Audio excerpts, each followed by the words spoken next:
Selamat siang semuanya. Selamat siang. Halo, Bapak Guru menanyakan selamat siang. Kalian menjawab siang, Pak, gitu ya. Oke. Selamat siang semuanya. Siang, Pak. Alhamdulillah ya. Semoga kita semua senantiasa dalam keadaan sehat walafiat ya. Bagaimana untuk siang hari ini? Are you ready for study? Ready, Pak. Ready ya jawabnya. Are you ready for study? Ready. Oke. Insya Allah pada siang hari ini ya, kita akan menjelaskan kisah mengenai tentang sahabat Umar bin Khattab. Oke, Umar bin Khattab ini ada yang tahu? Beliau ini termasuk menjadi apa? Tahu. Apa? Menjadi apa? Ayo. Khulafaur Rasyidin. Tadi yang sudah dijelaskan oleh rekan saya bahwasannya Khulafaur Rasyidin itu ada berapa? Ada 4 ya. Yang pertama siapa? Sayyidina Abu Bakar. Ya, Sayyidina Abu Bakar. Yang kedua? Sayyidina Umar bin Ya, Khattab. Umar bin Khattab. Yang ketiga? Sayyidina Utsman bin Utsman bin Affan. Affan. Yang keempat? Sayyidina Ali bin Ya, Abi oke, Thalib. tepuk tangan dulu kita semua ya. Alhamdulillah ya sudah hafal ya untuk Khulafaur Rasyidin. Ya, di sini sebelum kita mengenal lebih lanjut kisah dari Sayyidina Umar bin Khattab, ya, kita perlu tahu apa sih Khulafaur Rasyidin itu. Tadi sudah dijelaskan oleh rekan saya bahwasannya Khulafaur Rasyidin adalah pemimpin setelah zaman Nabi sesudah wafat, ya, yang mana Nabi ini adalah pemimpin para nabi yang paling akhir. Akhirnya diteruskan oleh Khulafaur Rasyidin. Ya. Yang pertama Khulafaur Rasyidin itu ada Abu Bakar As-Siddiq, yang mana ya beliau ada masanya 632 sampai 634. Ya. Baru setelah Abu Bakar As-Siddiq ini wafat, ya dilanjutkanlah oleh Sayyidina Umar bin Khattab. Dimulai dari 634 sampai 644 ya. Oke, next. Oke, Sayyidina Umar bin Khattab ini adalah sahabat yang dulunya sangat membenci Islam. Ya. Bahkan saking bencinya Sayyidina Umar bin Khattab sebelum masuk Islam ini ingin membunuh Nabi Muhammad. Ya.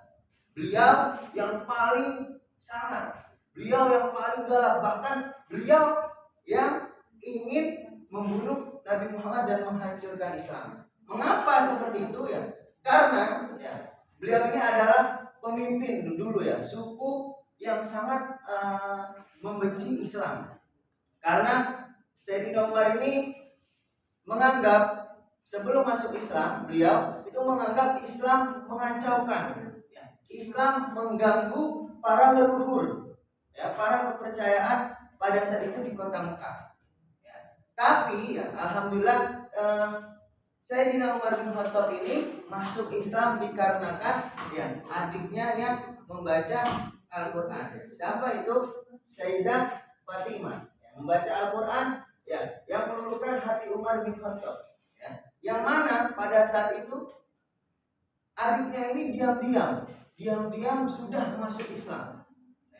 Sayyidina Umar ini masih menjadi Kristen, masih menjadi Yahudi Nasrani, belum mengenal Islam. Dia sangat membenci Islam pada saat itu, sehingga adiknya diam-diam sudah menganut agama Islam. Akhirnya tiba suatu hari, ya, sang adik itu pun membaca Al-Quran. Ya, membaca Al-Quran, ketika itu Sayyidina Umar pun masuk, ya, kaget. Ya, apakah kamu sudah masuk Islam?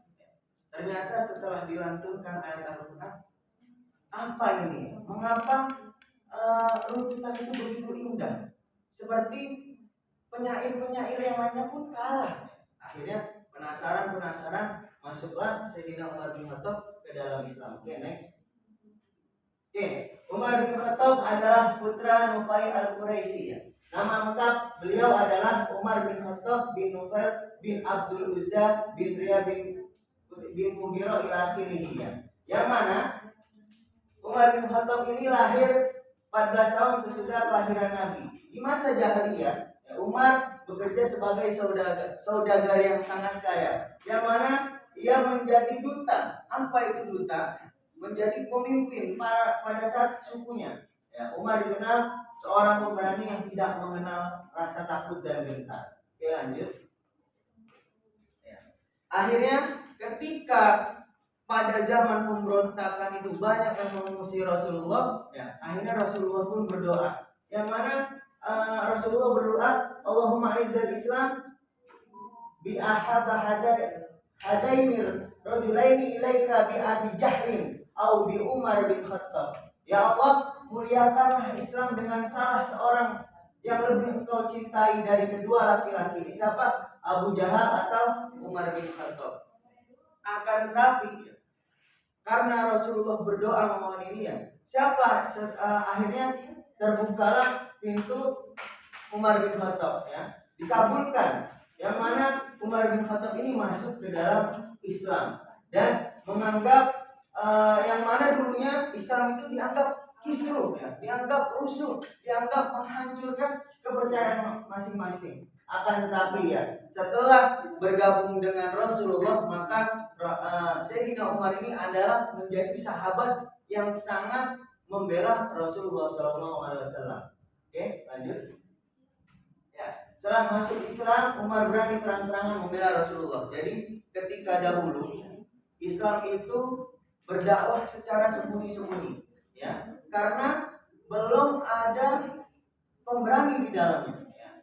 Karena pada saat itu masih mayoritas umat Yahudi pada zaman dahulu. Akhirnya Islam berdakwah, ya, secara sembunyi-sembunyi dulu, secara dari keluarga satu ke keluarga yang lain, karena masih belum memiliki pasukan yang banyak atau masih belum banyak penganutnya. Tapi ketika masuk Sayyidina Umar masuk Islam, maka disitulah Islam, ya, terang-terangan Sayyidina Umar ini terang-terangan membela Rasulullah. Bahkan, ya, barang siapa yang ketika saat itu mengganggu ajaran Islam, maka oleh Sayyidina Umar akan dipenggal, ya, akan dibunuh, ya. Saking Sayyidina Umar ini orang yang sangat berani. Oke, lanjut. Oke, Umar bin Khattab menjadi khalifah. Khalifah Umar bin Khattab merupakan khalifah yang terkenal sangat tegas dan memegang janji, ya. Beliau sangat bagus, ya. Ketika memimpin itu semuanya tertangani. Ya. Beliau ini melanjutkan dari perjuangan Sayyidina Abu Bakar As-Siddiq. Ya, maka dari itu dilanjutkan oleh Sayyidina Umar bin Khattab. Dan Sayyidina Umar bin Khattab itu menjabat selama 10 tahun ke masa khalifahannya, ya. Akhirnya di situ dilanjutkanlah oleh Sayyidina Umar bin Khattab, melanjutkan dari perjuangan Sayyidina Abu Bakar As-Siddiq, ya. Lanjut. Apa saja yang sudah beliau capai atau beliau tangani? Pertama, ya, langkah yang beliau tempuh adalah mengatur wilayah. Pada saat zaman Umar bin Khattab, Sayyidina Umar bin Khattab ini membentuk sebuah wilayah yang luas dan membagi menjadi 8 provinsi, ya. Di sini dijelaskan ada Mekah, Sam, Jazirah, Basrah, Kufah, Mesir, dan Palestina. Yang mana setiap provinsi, ya, itu diperintah oleh seorang gubernur atau wali. Jadi pada zaman Sayyidina Umar ini sudah dibentuk masa pemerintahan, yang mana pada saat itu sudah ada 8 provinsi. Kedua, membentuk berbagai jawatan pemerintahan atau dewan-dewan, ya. Itu ada yang mengumpulkan ilmu, ada yang bagian harta, ya, baitul mal, itu banyak yang lain-lain yang dibentuk oleh Sayyidina Umar bin Khattab. Oke, lanjut. Yang kedua, mengatur keamanan negara, ya.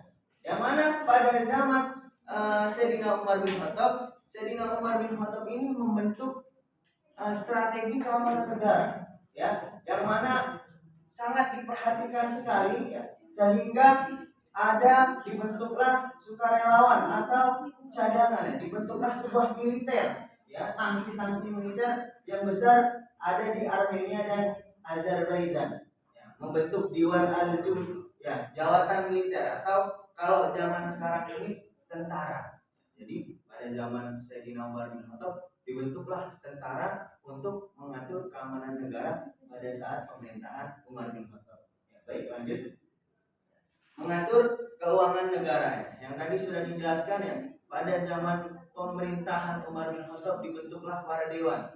Ya, kalau zaman sekarang nih ada apa bagian keuangannya? Kementerian Keuangan ya, kementerian yang lain-lainnya. Tapi pada zaman dahulu dibentuklah keuangan negara. Apa namanya? Yaitu Baitul Mal. Beliau mengelola dan mendistribusikan harta yang diambil dari pos masing-masing ya. Jadi agar harta ini tersebar secara rata dan digunakan untuk kepentingan masyarakat ya. Jadi nggak ada korupsi ya. Karena yang megang Sayyidina Umar yang membentuk ini Sayyidina Umar ya. Lain sama sekarang. Oke, lanjut. Terus selain itu pada masa pemerintahan Sayyidina Umar ya, beliau juga mengembangkan ilmu dan kebudayaan ya. Di sini ya di kota-kota itu dibentuklah sebuah lembaga ya, atau sebuah pusat ilmu, diantaranya ada Basrah, Hijaz, Sam, dan Kufah ya. Seakan-akan menjadi idola ulama dalam menggali keberagaman dan kedalaman ilmu pengetahuan ya, sehingga mengembangkan seni bangunan, baik itu bangunan sipil ya, imarah madaniyah, bangunan agama, imarah diniyah, ataupun bangunan militer ya, imarah harbiyah yang mengalami kemajuan ya cukup besar pula ya. Jadi difasilitasi ya, sarana prasarana oleh Sayyidina Umar difasilitasi. Oke, lanjut ya.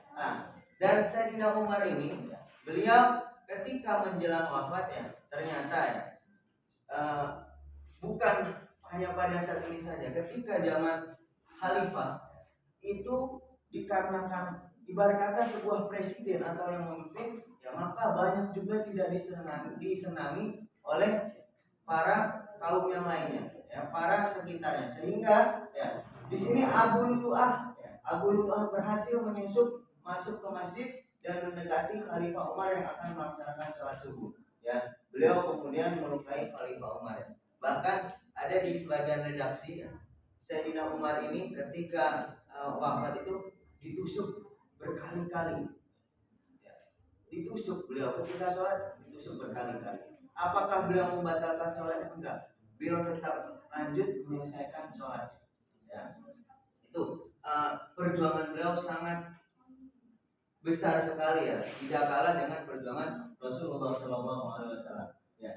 Sehingga ketika sesudah ditusuk oleh Abu Lu'lu'ah ya, beliau tidak langsung meninggal, akan tetapi beliau sakit terlebih dahulu sehingga beberapa hari sakit, akhirnya ya, beliau meninggal dalam usia 63 tahun dan khalifah berikutnya dilanjutkan oleh sahabat Utsman bin Affan. Oke, lanjut. Dan pada saat itu ya, tidak lupa ya, Sayyidina Umar juga membentuk sosial kemasyarakatan yang mana melindungi non-muslim ya. Pada saat itu padahal banyak, kita sudah mayoritas ya, tapi beliau tetap melindungi non-muslim dan menghormati hak-hak agama mereka lainnya. Dan tetap disamaratakan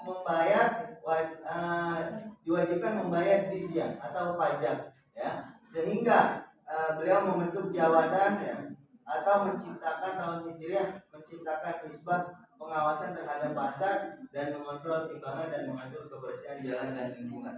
Bahkan hal sekecil apapun diperhatikan ya pada saat zaman Khalifah Umar bin Khattab. Lanjut ya. Oke, baik, mungkin itu saja ya sekilas dari kisah Sayyidina Umar bin Khattab ya. Apa yang bisa kita teladani ya, bahwasanya Sayyidina Umar bin Khattab ini adalah seorang pemimpin yang sangat tegas.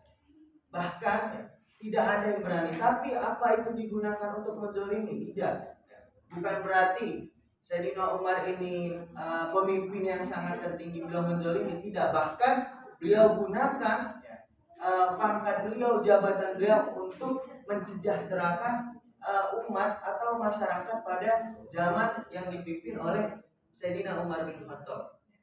Dan beliau tidak pernah sekali merasakan ada laporan dizolimi atau apa ya. Bahkan ya, ketika kepergian beliau ya banyak orang-orang sedih sepeninggalan dari masa Sayyidina Umar bin Khattab. Ya, jadi yang harus kita teladani, ya kita harus menjadi seorang pemimpin yang tegas dan bijaksana sehingga dapat menghasilkan masyarakat yang baik pula dan tatanan negara menjadi lebih baik lagi.